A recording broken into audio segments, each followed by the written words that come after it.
दोस्तों, जिस लड़की से विजय बेतहा मोहब्बत करता था और रिया को अपने दिलो जान से भी ज्यादा चाहता था, आज उसी लड़की को उसकी जो माँ है वो उसे डंडे से मार मार करके उसे उसके घर से भगा रही है। लेकिन रिया सिर्फ कुछ भी नहीं बोल रही है, विजय की तरफ मासूमियत भरी आंखों से आंसू लिए सिर्फ निहार रही है और विजय भी उसे अपनी आंखों में मासूमियत भरी आंसू लेकर के देखता जा रहा है और एक शब्द अपनी मां को नहीं बोल पा रहा है, क्योंकि विजय भी आज बहुत ही ज्यादा लाचार हो चुका है। नमस्कार दोस्तों, मेरा नाम है शिव भगवान। स्वागत करता हूं एक और नई कहानी में। दोस्तों, आज की कहानी आपको अंदर से झकझोर करके रख देगी।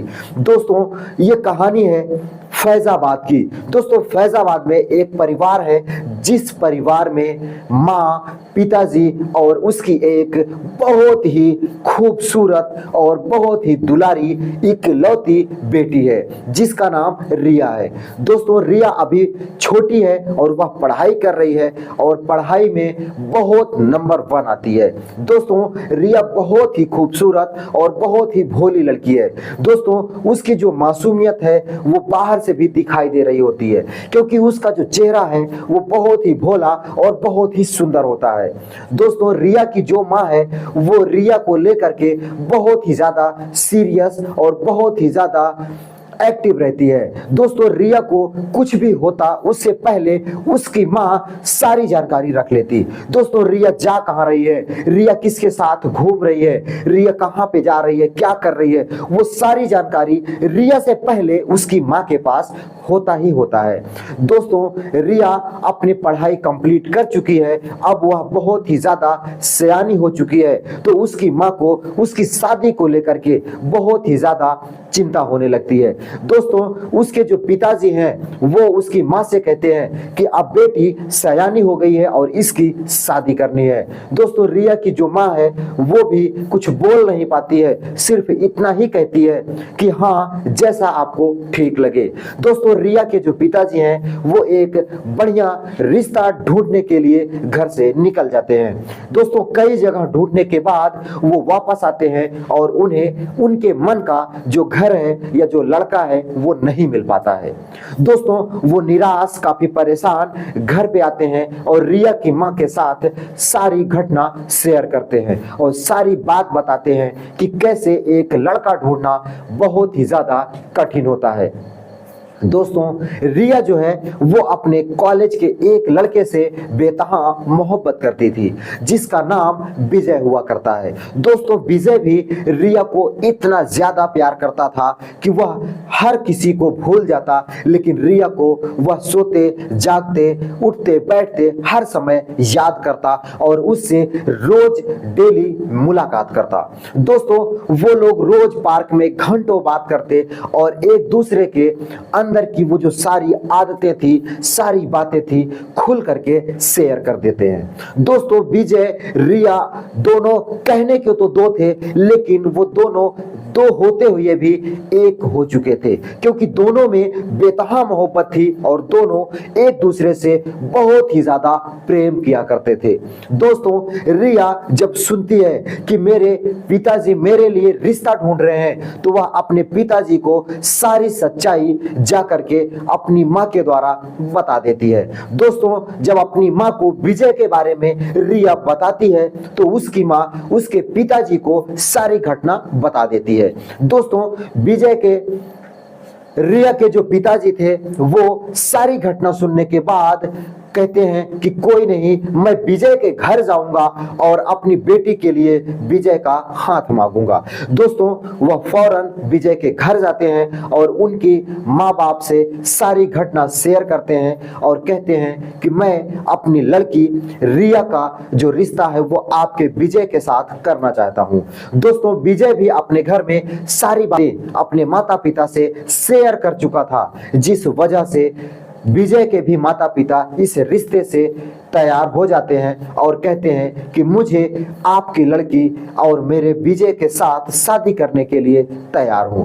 दोस्तों, दोनों परिवार में एक नया रिश्ता बनता है और दोनों परिवार हंसी खुशी विजय और रिया की जो शादी होती है वो कर देते हैं। दोस्तों, आज विजय बहुत ही खुश है और रिया भी बहुत खुश है, क्योंकि उन दोनों का जो 7 जन्मों का रिश्ता था वो आज बंध चुका था और दोनों एक दूसरे के हो चुके थे।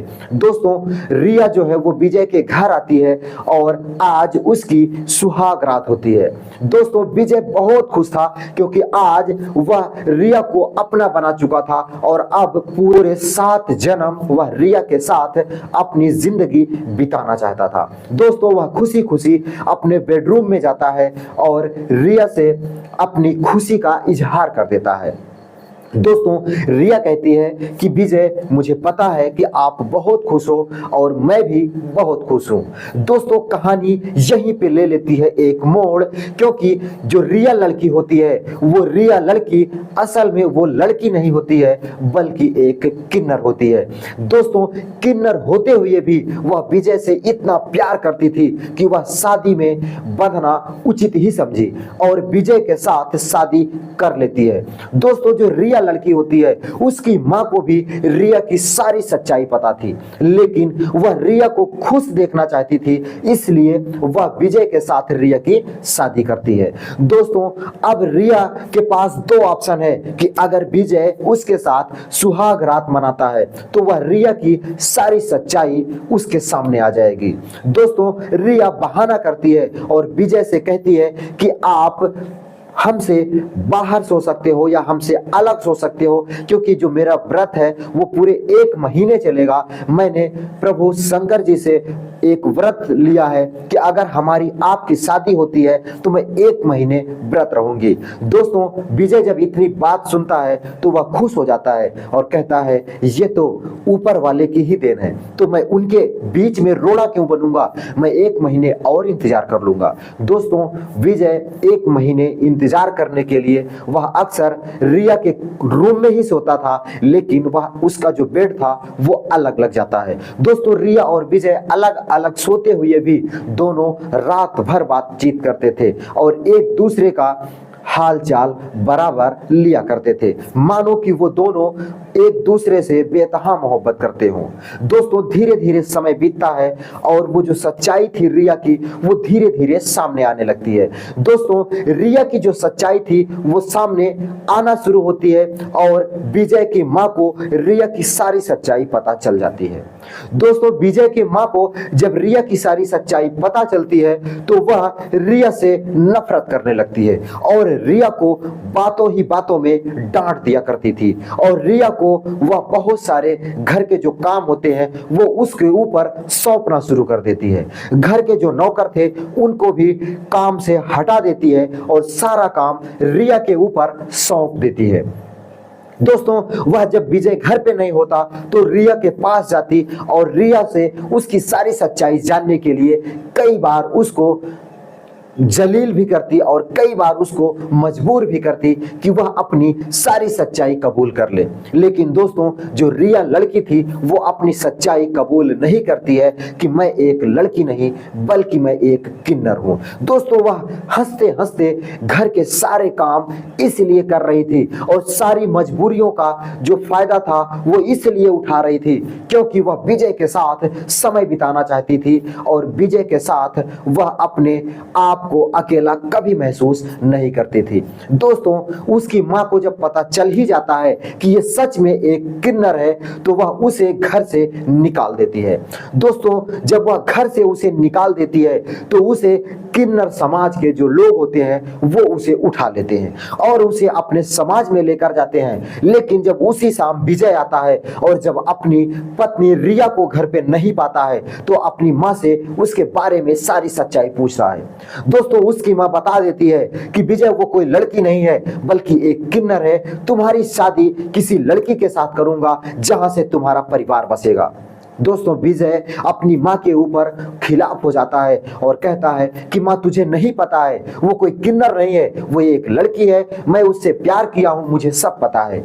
दोस्तों वह दौड़ करके जाता है और किन्नर समाज से लड़ाई झगड़ा करके किसी तरीके से अपनी पत्नी रिया को बचा लाता है। दोस्तों रिया काफी डरी हुई थी, काफी डर के अंदर वह विजय से लिपट जाती है और जोर जोर से रोने लगती है।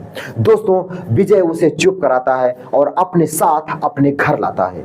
दोस्तों जब विजय उसे अपने घर लाता है तो वह रिया से उसकी सच्चाई पूछने के लिए उसके सामने अपने सारे प्रस्ताव रखता है कि माँ ऐसे कह रही थी और माँ वैसे कह रही थी, कि क्या सच में तुम एक लड़की नहीं हो बल्कि एक किन्नर हो। दोस्तों रिया के पास अब दो ऑप्शन थे कि वह सच्चाई बता देती तो वह विजय से दूर हो जाती, अगर सच्चाई नहीं बताती तो विजय को कितने दिन वह अंधेरे में रख सकती थी। दोस्तों वह अपने मन को मनाती है और सच्चाई को छुपा लेती है और कहती है कि विजय ऐसा कुछ नहीं है, मैं आपके साथ वो सब करने के लिए तैयार हूं, लेकिन मुझे थोड़ा सा समय चाहिए। विजय कहता है मुझे पता था तुम्हारा यही जवाब होगा, क्योंकि मैं तुझे बचपन से ही जानता हूं कि जब से मैं तुझे लगभग 2 साल से रिलेशनशिप में रहा हूं, मुझे सब पता है कि तुम एक लड़की ही हो। मेरी माँ गलत कह रही थी कि तुम एक किन्नर हो। दोस्तों रिया विजय से अलग हो जाती है और फूट फूट करके रोने लगती है और अपनी किस्मत पर ऊपर वाले को बहुत ही ज्यादा भला बुरा कहने लगती है कि ऊपर वाले तूने मेरे साथ ये क्या मजाक कर दिया, ये ऐसा मजाक शायद किसी के साथ ही होता है। आज मेरी एक हंसती खेलती जिंदगी विजय से अलग होने को आ चुकी है। अब मैं ज्यादा दिन की मेहमान नहीं हूं कि जो विजय के साथ अपने समय को बिता पाऊं। दोस्तों वह रोती हुई अपने इष्ट देवता से यही प्रार्थना करती थी कि हे भगवान इस जन्म में तो नहीं लेकिन अगले जन्म में मुझे एक औरत बनाना और विजय के साथ ही मेरी शादी कर देना। दोस्तों ये सब कुछ वो कह रही थी, तभी उसका जो विजय था वो सारी घटना पीछे से सुन लेता है और दौड़ करके आता है और रिया को गले लगा लेता है और कहता है कि तुम एक किन्नर हो, मुझे पता है, ये आज नहीं मुझे 2 साल पहले ही पता था, जब तुम्हारी सहेली ने मुझे बताया था कि तुम एक किन्नर हो, लेकिन उस टाइम भी मुझे विश्वास नहीं हुआ था और मैंने सोचा था कि वो सब कुछ तो तुम मुझे दे रही हो जो एक औरत देती है सिवाय जिस्म के। दोस्तों वह विजय उसे गले लगा लेता है और कहता है कि नहीं रिया, जब तक मेरे जान में जान है तू मेरे साथ रहेगी और मैं तेरे साथ रहूंगा। दोस्तों विजय एक अनाथ आलय से एक बेटे को गोद ले लेता है और दोनों उस बेटे को पालते पोसते हैं और वह बेटा बड़ा होता है और उनके बुढ़ापे का सहारा बनता है। दोस्तों ये थी विजय और रिया की कहानी कि विजय अपनी जिंदगी को कुर्बान कर देता है एक किन्नर के पीछे, क्योंकि किन्नर से उसको सच्चा प्यार हो चुका था। दोस्तों विजय और रिया की कहानी आपको कैसी लगी? अगर जरा भी अच्छी लगी हो तो वीडियो को लाइक करके चैनल को जरूर सब्सक्राइब कर लीजिएगा, जिससे मेरा हौसला और मेरा काफिला बढ़ता रहे। मैं मिलता हूं फिर किसी नई कहानी के साथ, तब तक के लिए दोस्तों नमस्कार।